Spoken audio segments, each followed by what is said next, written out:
नमस्कार, अस्सलामु अलैकुम। लाइव हिंदुस्तान पर आप देख रहे हैं दीन दुनिया। मैं हूं इमरान खान और इस वीडियो को आप तक पहुंचाने में हमारा सहयोग किया है KR मंगलम यूनिवर्सिटी ने। 10 दिन, वो 10 दिन जब एक पूरा मुल्क निसहाय हो गया था, लेकिन तब भी उसे जैसे गैब से रूहानी मदद मिल रही थी और इन 10 दिनों के बाद उसकी ताकत जैसे दोबाला हो गई। हम बात कर रहे हैं इस्लामिक जमहूरिया ईरान की।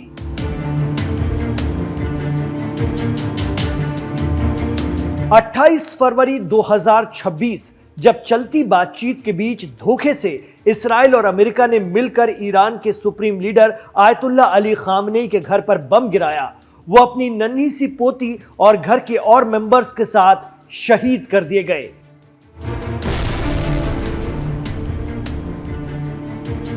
ईरान के लिए यह बहुत बड़ा धचका था। आयतुल्ला अली खामनेई, जिनकी रहबरी में एक पूरा मुल्क चल रहा था और ईरान ताकतवर शक्तियों के सामने सीना तान कर खड़ा था। अमेरिका, इस्राइल ने ईरान के उस वकार पर चोट की थी, लेकिन यही ईरान के लिए एक देश के तौर पर सबसे बड़ी परीक्षा, सबसे बड़ा इम्तिहान था। सुप्रीम लीडर के मारे जाने का ऐलान करने से पहले ही ईरान ने महज 1.5 घंटे में खुद को संभाला और तगड़े पलटवार शुरू किए और मुसलसल 10 दिनों तक बिना किसी नेतृत्व के, बिना किसी क़यादत के ईरान ने वो मार मारी है मिडिल ईस्ट में कि जिसका दर्द अमेरिका, इस्राइल और उनके मददगार देशों को बरसों सालता रहेगा। लेकिन 10 दिनों में, सिर्फ 10 दिनों में चीजें बहुत तेजी से ईरान के अंदर में बदली।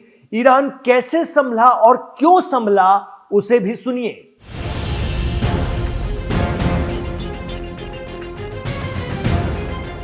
ईरान के रहबरे मुअज्जम दुनिया में नहीं रहे थे। उस वक्त ईरान जंग में तो था, लेकिन एक खला, एक खालीपन आ गया था। सुप्रीम लीडर के डायरेक्शन में जो एक सिस्टम बना था, उसे अब कौन डायरेक्ट करे, कौन उसे चलाए। उन 10 दिनों में जैसे कोई ईश्वरीय शक्ति या खुदाई ताकत ने इस मुल्क को अपने हाथ में ले लिया था। ऐसा लग रहा था अल्लाह खुद ईरान का निगहबान बन गया है। लेकिन कहते हैं कि खुदा जिसे चाहे इज्जत दे और जिसे जिल्लत, तो तुम उसकी कौन कौन सी नेमतों को झुटलाओगे।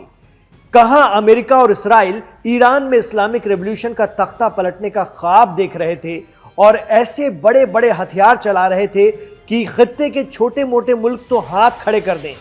लेकिन 10 दिनों तक ऑटो पायलट मोड में चल रहा ईरान अचानक पायलट मोड में आता है। जी हां, लोग चर्चा करते हैं कि यह भी खुदा की रहमत ही थी कि इधर से ईरान की सिज्जील, खुर्रम शहर और फतेह जैसी मिसाइलें चल रही थीं और उधर ईरान में जिम्मेदारान की एक कमेटी पूरे नियम और ज़ाब्तों के तहत नए सुप्रीम लीडर का चुनाव कर रही थी।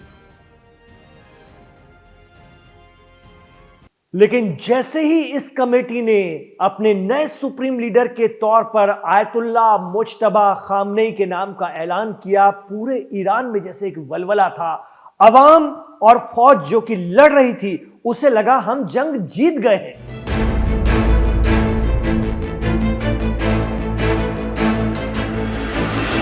एक नया जोश था। रहबर को खोने का गम तो था, लेकिन खामेनेई ने फिर रेवोल्यूशन को अपने हाथ में ले लिया था। फिर तो जंग एक अलग ही मोड में आ गई। होर्मुज ईरान का हो गया। करीब 40 दिन बाद अमेरिका टेबल पर आ गया। आज की कड़वी सच्चाई तो यह है कि प्रेसिडेंट ट्रंप इस्राइल के पीएम नेतन्याहू को पागल आदमी कह रहे हैं और आयतुल्ला मुज्तबा खामनेई के लिए उनके मुंह से फूल झड़ रहे हैं। बात यकीन करने वाली नहीं है, पर ट्रंप कहते हैं कि आयतुल्ला मुज्तबा खामनेई ग्रेट हैं, वो प्रोफेशनल इंसान हैं, उनसे मिलना मेरा सौभाग्य होगा, मेरी खुशकिस्मती होगी। एक्सपर्ट कहते हैं कि कल तक ईरान को तबाह करने, ईरान की पूरी संस्कृति, पूरी तहजीब को खत्म करने की धमकी दे रहे प्रेसिडेंट ट्रंप की जबान, उनकी भाषा इसलिए बदल रही है क्योंकि ईरान की भाषा बदल गई है आयतुल्ला मुज्तबा खामनेई के नेतृत्व में।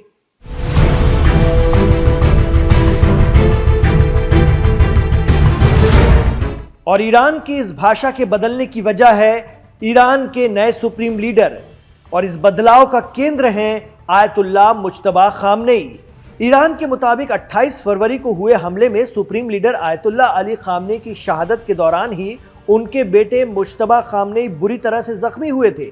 जंग के 10वें दिन जब उन्हें ईरान का सुप्रीम लीडर चुना गया तो वो काफी जख्मी हालत में थे, ऐसा मीडिया रिपोर्ट्स में दावे किए गए। लेकिन अब 3 महीने बाद खबर है कि उनकी सेहत में सुधार हो चुका है। साथ ही ईरान में सत्ता के भीतर शक्ति संतुलन भी बहुत तेजी से बदलता दिखाई दे रहा है। ईरान के नए सुप्रीम लीडर सख्त मिजाज और कड़े फैसले लेने वाले माने जाते हैं।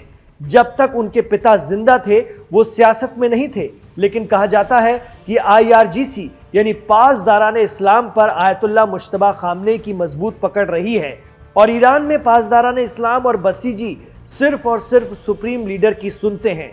जानकार बता रहे हैं कि आयतुल्ला मुश्तबा खामनेई की सख्ती और कड़े स्टैंड की वजह से ही ट्रंप ने लेबनान में इसराइल को पीछे हटने के लिए कहा, क्योंकि मुश्तबा खामनेई के इशारे यही हैं कि सीज फायर और पीस डील तभी पूरी होगी जब उसमें ईरान के प्रॉक्सी भी शामिल होंगे। ये अलग बात है कि लेबनान में इसराइल ट्रंप की नहीं मान रहा है। अगर इसराइल ने ज्यादा आक्रामकता दिखाई तो हिजबुल्लाह के लिए ईरान इसराइल पर हमला कर देगा। इतना ही नहीं, स्ट्रेट ऑफ होर्मुज पर ईरान की सख्ती भी मुश्तबा खामनेई की शक्ति को दिखाती है।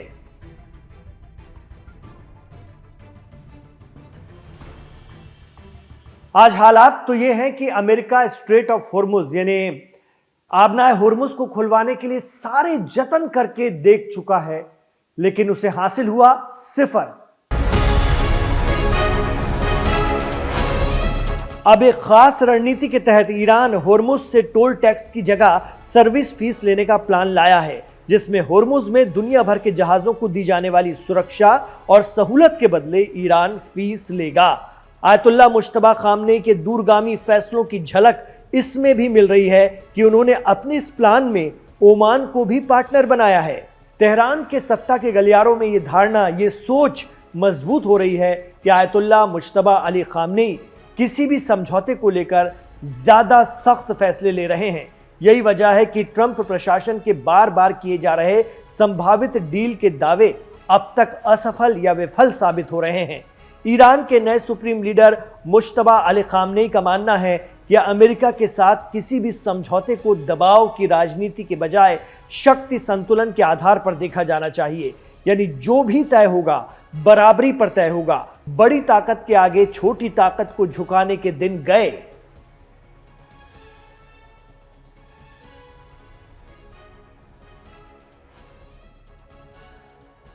यह आयतुल्ला मुश्तबा खामनेई के नेतृत्व का ही नतीजा है कि ईरान की तरफ से आ रहे बयानों में एक आत्मविश्वास, एक खुद एतमादी नजर आती है कि अगर जंग लड़ना है तो आओ मैदान में, और अगर डील करना है तो डील हमारी शर्त के मुताबिक होगी।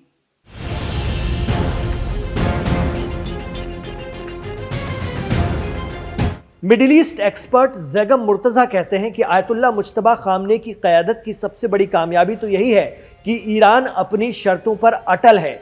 वो ना होर्मुज छोड़ेगा, ना यूरेनियम देगा। मिडिल ईस्ट में गद्दारी करने वालों से बदला भी लेता रहेगा और अमेरिका के साथ या तो जंग लड़ेगा या उस तरह का समझौता करेगा जो ईरान के वकार को, उसके इकबाल को बढ़ाए। जहां पहले बातचीत और संभावित समझौते की संभावना पर चर्चा होती थी, वहीं अब राष्ट्रीय संप्रभुता, प्रतिरोध और रणनीतिक धैर्य पर ज्यादा जोर दिया जा रहा है।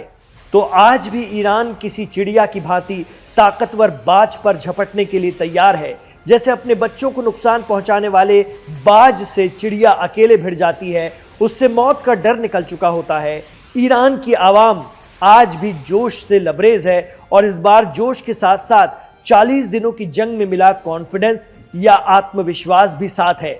ईरान खित्ते के मुनाफिक मुल्कों को तो एक घड़ी माफ कर भी देगा, क्योंकि आपका असली चेहरा तब दुनिया के सामने आता है जब आप पावर में होते हैं। लेकिन आयतुल्ला मुश्तबा खामनेई अमेरिका और इसराइल को शायद ही माफी दे पाएं।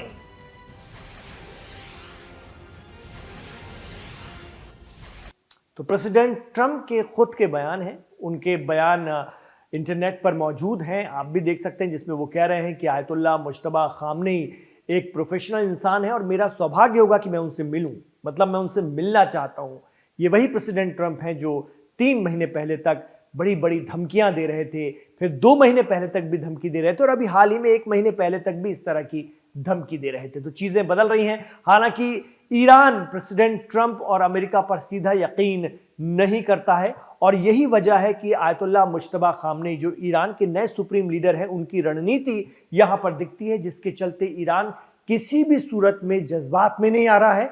वो एक एक कदम बहुत धीरज के साथ, धैर्य के साथ बढ़ा रहा है और डील को अपनी तरफ से मजबूत बनाए रखा हुआ है। आप क्या मानते हैं? मुज्तबा खामनेई की सख्ती, उनका सख्त नेतृत्व आगे चलकर ईरान को एक बड़ी ताकत के रूप में लेकर जाएगा या यहां पर ईरान को बड़ा नुकसान कर जाएगा? आपको क्या लगता है? हमें कमेंट बॉक्स पर जरूर बताएं। इमरान खान के साथ आखिर तक कनेक्ट रहने के लिए आपका शुक्रिया। गुजारिश रहेगी कि लाइव हिंदुस्तान को लाइक कीजिए, हमारे वीडियो को लाइक कीजिए और चैनल को सब्सक्राइब कर लीजिए, क्योंकि दीन दुनिया आपको लाइव हिंदुस्तान पर रोज मिलता है देखने के लिए, लेकिन इसके लिए आपको चैनल सब्सक्राइब करना पड़ेगा और वीडियो को लाइक जरूर कीजिए। आप लोग करते हैं, बहुत बहुत शुक्रिया, लेकिन रोज करते जाइएगा। देखते देखते इसे लाइक कर दिया कीजिए, क्योंकि आपके लाइक से ही ये वीडियो बढ़ता है। बहुत शुक्रिया। अपना ख्याल रखिए, अपनी दुआओं में हमारी पूरी टीम को रखिए।